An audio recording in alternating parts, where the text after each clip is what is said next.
السلام علیکم ورحمۃ اللہ وبرکاتہ۔ دوستو، آج آپ کے سامنے قرآن پاک اور حدیث نبی صلی اللہ علیہ وسلم کی روشنی میں حابیل اور قابیل کا قصہ بیان کریں گے۔ حضرت آدم علیہ السلام اور اماں حوا علیہ السلام کو اللہ تعالیٰ نے 2 بیٹے عطا کیے، لیکن خدا کی قدرت، دونوں بھائیوں کے مزاج، عادات اور اطوار میں آسمان و زمین کا فرق تھا۔ بڑا بھائی قابیل یہ مزاجاً غصے کا تیز، بد زبان اور فطرتاً برائی کی جانب راغب تھا۔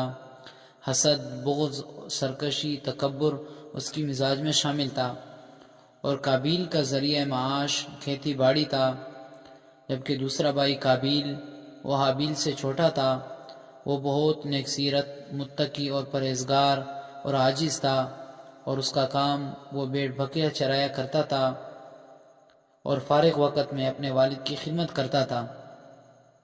قابیل یعنی کہ بڑا بھائی شکل و صورت میں چھوٹے بھائی حابیل سے زیادہ خوبصورت تھا، جبکہ چھوٹا بھائی حابیل وہ قابیل سے زیادہ طاقتور اور قوی تھا، اور اپنے اچھے اخلاق، نیک سیرت اور دیگر خصوصیات کی وجہ سے والدین کو زیادہ پیارا تھا، اور اسے حضرت آدم علیہ السلام اپنا جانشین مقرر کرنا چاہتے تھے، جبکہ قابیل کی بری عادات کی وجہ سے اس کے متعلق حضرت آدم علیہ السلام ہر وقت سوچ و بچار میں رہتے تھے اور اس کی اصلاح کی کوشش بھی کرتے تھے۔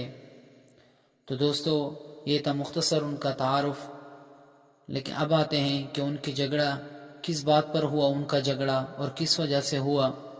تو دوستو، جب حضرت آدم علیہ السلام کو اور حضرت اماں حوا علیہ السلام کو جنت سے دنیا میں بھیجا گیا، جب دنیا کے اندر وہ تشریف لائے اور توالد اور تناسل کا سلسلہ شروع ہوا، تو ان کی نسل میں اضافے کے لیے ہر ایک حمل سے ان کے 2 جڑواں بچہ پیدا ہوتے تھے، ایک لڑکا اور ایک لڑکی۔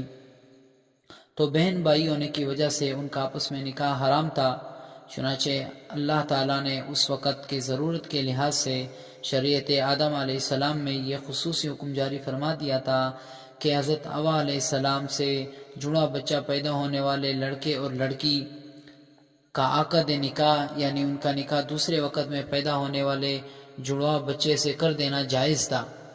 اسی حکم کے مطابق قابیل اور حابیل کا نکاح ہونا تھا۔ قابیل عمر میں بڑا تھا، اس کے ساتھ اس کی جو ہمشیرہ پیدا ہوئی، اس کی جو بہن پیدا ہوئی، وہ حابیل کے ساتھ پیدا ہونے والی ہمشیرہ سے بہت زیادہ حسین اور خوبصورت تھی۔ تو جب نکاح کا وقت آیا تو حسب حکم حابیل کے ساتھ پیدا ہونے والی ہمشیرہ قابیل کے حصے میں آئی، لیکن چونکہ وہ خوبصورت نہیں تھی، چنانچہ قابیل نے اس سے شادی سے انکار کر دیا۔ وہ اپنی سگی ہمشیرہ سے شادی کرنے کا خواہش مند تھا، تو حضرت آدم علیہ السلام نے شرعی قاعدے کے موافق اسے قبول نہیں فرمایا اور قابیل کو اللہ پاک کے حکم کے مطابق عمل کی تلقین کی۔ لیکن قابیل اپنی ضد سے باز نہ آیا، اور بڑا ہونے کی وجہ سے قابیل اپنے والد کا جانشین سمجھتا تھا، لیکن وہ حابیل کے تعلق سے وہ خوب واقف تھا کہ میرے والد حابیل کو اپنا جانشین مقرر کریں گے اور اس حسین اور خوبصورت لڑکی کی شادی حابیل سے ہوگی۔ اس فیصلے نے اسے حابیل کا دشمن بنا دیا۔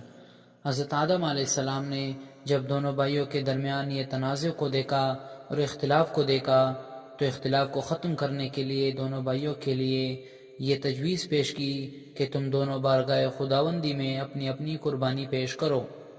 اللہ تعالیٰ تم دونوں میں سے جس کی قربانی قبول فرمائے گا تو اس لڑکی کی شادی اس سے کر دی جائے گی۔ ادھر حضرت آدم علیہ السلام کو یقین تھا کہ قربانی حابیل ہی کی قبول ہوگی، کیونکہ یہ لڑکی اس کا حق ہے۔ اس زمانے میں قربانی قبول ہونے کی علامت یہ تھی کہ آسمان سے ایک آگ آتی اور قربانی کو کھا جاتی، اور جس کی قربانی کو آگ نہ کھائے تو اس کا مطلب یہ ہوتا کہ قربانی اللہ کے حضور قبول نہیں ہوئی۔ جب آدم علیہ السلام نے ان کو یہ مشورہ دیا، اسی اثناء میں اللہ تعالیٰ نے حضرت آدم علیہ السلام کو حج کی ادائیگی کے لیے مکہ مکرمہ جانے کا حکم فرمایا۔ حضرت آدم علیہ السلام قابیل کی جانب سے متفکر تھے، چنانچہ حج پر روانہ ہونے سے پہلے آپ علیہ السلام نے دونوں بیٹوں کو بلا کر نصیحت کی کہ بارگاہ الہی کی طرف سے جو فیصلہ آئے اسے دونوں بھائی بخوشی قبول کریں اور آپس میں مل جل کر رہے۔ اسی ہدایت اور نصیحت کے بعد حضرت آدم علیہ السلام حج کے لیے روانہ ہوئے۔ قابیل باپ کی نصیحت کی وجہ سے قربانی دینے کے لیے آمادہ ہوا تھا، چنانچہ دونوں بھائیوں نے قربانی پیش کی۔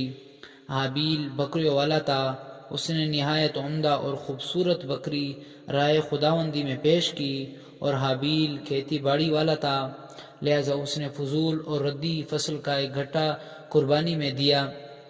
اللہ پاک نے حابیل کی قربانی قبول کی اور قابیل کی قبول نہ کی، رد کر دی۔ اللہ پاک نے اس کی قربانی کو رد کر دیا تو قابیل کو غصہ آ گیا اور حسد کی آگ میں جل کر بولا کہ میں تجھے جان سے مار دوں گا، میں تجھے قتل کر ڈالوں گا۔ حابیل نے کہا، بھائی جان، اس میں میرا کیا قصور ہے؟ یہ تو اللہ پاک کا قاعدہ ہے کہ وہ صرف متقی بندوں کی قربانی کو قبول فرماتا ہے۔ اگر آپ مجھے قتل کرنے کے لیے اپنا ہاتھ چلائیں گے تب بھی میں آپ کو قتل کرنے کے لیے اپنا ہاتھ نہیں چلاؤں گا، کیونکہ مجھے تمام جہانوں کے پروردگار اللہ پاک کا خوف ہے۔ تو قابیل حسد کی آگ میں جل رہا تھا اور غضبناک تھا، تو اپنے نفس پر قابو نہ پایا اور اپنے بھائی کو قتل کر ڈالا، جس سے وہ نقصان پانے والوں میں سے ہوا۔ اس قربانی کا ذکر فرما کر اللہ پاک نے لاش کی تدفین کے بارے میں یوں فرمایا، جس کا ترجمہ یہ ہے کہ اب اللہ نے ایک کوے کو بھیجا جو زمین کو ریدنے لگا تاکہ اسے دکھائے کہ اپنے بھائی کی لاش کو کس طرح چھپائے۔ تو قابیل کہنے لگا، ہائے افسوس، کیا میں اس کوے کی طرح بھی نہ بن سکا کہ اپنے بھائی کی لاش چھپا دیتا، سو پشیمان ہونے والوں میں سے ہو گیا۔ ادھر حضرت آدم علیہ السلام کو اپنے بیٹے حابیل کے قتل کا سخت رنج و صدمہ تھا، کیونکہ وہ حضرت آدم علیہ السلام کا جانشین تھا۔ تو حضرت آدم علیہ السلام اس کی یاد میں 40 سال تک روتے رہے، یہاں تک کہ اللہ پاک نے انہیں حابیل کے بدلے ایک اور نیک سعادت مند بیٹا عطا فرمایا، جس کا نام حضرت آدم علیہ السلام نے شیث رکھا، جس کا معنی ہے اللہ کا عطیہ۔ حضرت شیث علیہ السلام کو اللہ پاک نے نبوت سے سرفراز فرمایا۔ حابیل کے لاش کو دفن کرنے کے بعد قابیل کو والد کے غصے کا خوف تھا، چنانچہ شیطان کے مشورے پر وہ یمن بھاگ گیا، جہاں وہ رہنے لگا اور والد کے دین کو چھوڑ کر پہلے آتش پرستی اور اس کے بعد بت پرستی شروع کر دی، اور ناحق قتل کرنے کی وجہ سے اس کو دنیا میں فوری طور پر اس طرح سزا ملی کہ اس کی پنڈلی ران کے ساتھ چمٹ گئی، اور جس طرف سورج کا رخ ہوتا اس کا چہرہ خود بخود اس کی طرف گھوم جاتا۔ اپنے بھائی کے ساتھ حسد، سرکشی اور گناہ کی وجہ سے اسے یہ رسوائی اور عذاب دنیا میں ہی ملا، جبکہ آخرت کا عذاب سخت اور اپنی جگہ قائم ہے۔ دوستو، یہ تھا قرآن پاک اور حدیث نبی صلی اللہ علیہ وسلم کی روشنی میں حضرت آدم علیہ السلام کے دو بیٹے حابیل اور قابیل کا قصہ۔ دوستو، ویڈیو پسند آ جائے تو ہمارے چینل کو ضرور سبسکرائب کریں۔ زندگی رہی تو انشاءاللہ آپ کے خدمت کے اندر ایک اور خوبصورت ویڈیو لے کر آئیں گے قرآن سے نبی صلی اللہ علیہ وسلم کی روشنی میں۔ اب دیجیے اپنے بھائی کو اجازت۔ السلام علیکم ورحمۃ اللہ وبرکاتہ۔